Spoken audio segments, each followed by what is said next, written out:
कभी ध्यान दिया है बारिश के बाद पानी का गड्ढा कैसे गायब हो जाता है, या धूप में आपके गीले कपड़े कैसे सूख जाते हैं? ये आम घटनाएं इवेपोरेशन और वेपराइजेशन के उदाहरण हैं, दो महत्वपूर्ण प्रक्रियाएं जिनमें पानी का लिक्विड से गैस में बदलना शामिल है। जबकि इन शब्दों को अक्सर एक दूसरे के बदले इस्तेमाल किया जाता है, वे अलग अलग वैज्ञानिक घटनाएं दर्शाते हैं। इस वीडियो में हम इवेपोरेशन और वेपराइजेशन के बीच के अंतरों को जानेंगे, उनकी परिभाषाओं, उन्हें प्रभावित करने वाले कारकों और असली दुनिया में उनके उपयोग की खोज करेंगे।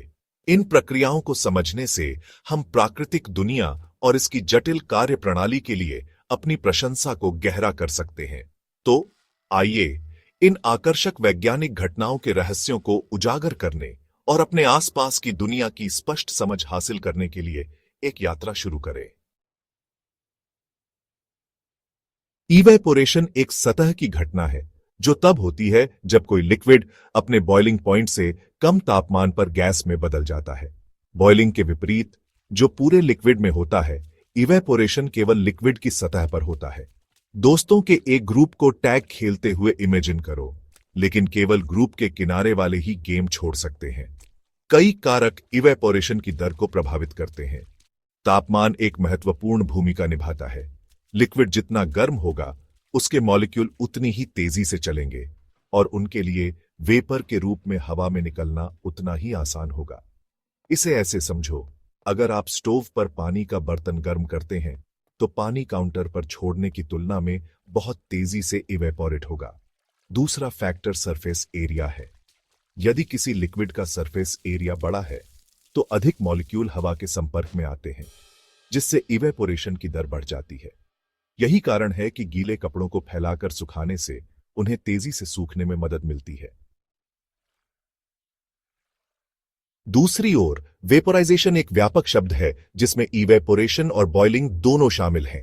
यह उस प्रक्रिया को संदर्भित करता है जहां एक लिक्विड गैस या वेपर में बदल जाता है, जबकि इवेपोरेशन बॉइलिंग पॉइंट से नीचे के तापमान पर होता है। बॉइलिंग तब होती है जब लिक्विड का वेपर प्रेशर उसके आसपास के वायुमंडलीय दबाव के बराबर होता है। बॉइलिंग के दौरान लिक्विड में हीट एनर्जी ट्रांसफर हो जाती है, जिससे उसके मॉलिक्यूल तेजी से चलते हैं और अंततः वेपर के रूप में हवा में निकल जाते हैं। यही कारण है कि आप उबलते पानी के बर्तन में बुलबुले बनते हुए देखते हैं।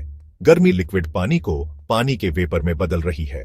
वेपराइजेशन हमारे जीवन के कई पहलुओं में एक आवश्यक प्रक्रिया है, खाना पकाने से लेकर प्रकृति में पानी के चक्र तक।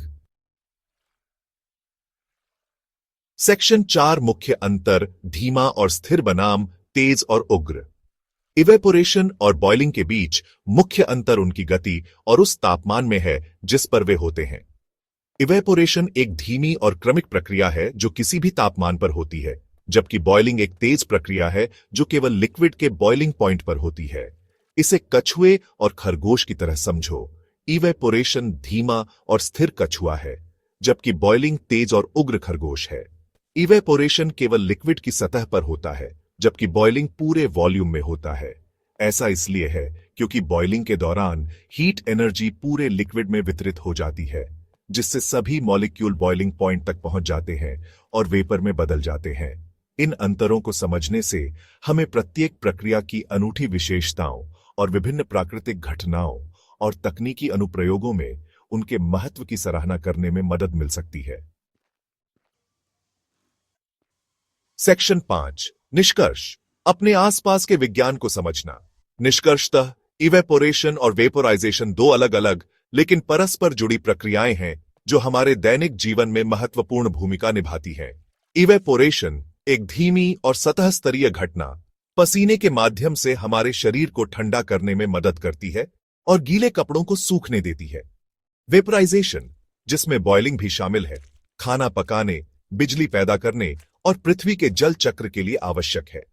इन प्रक्रियाओं के पीछे के विज्ञान को समझकर हम प्राकृतिक दुनिया की जटिल कार्यप्रणाली और उसके भीतर हमारे स्थान के लिए गहरी प्रशंसा प्राप्त करते हैं। एक गड्ढे के सूखने के साधारण कार्य से लेकर बारिश बनने की जटिल प्रक्रिया तक, इवेपोरेशन और वेपोराइजेशन पदार्थ और ऊर्जा की आकर्षक परस्पर क्रिया की निरंतर याद दिलाते हैं जो हमारे ग्रह को आकार देती है।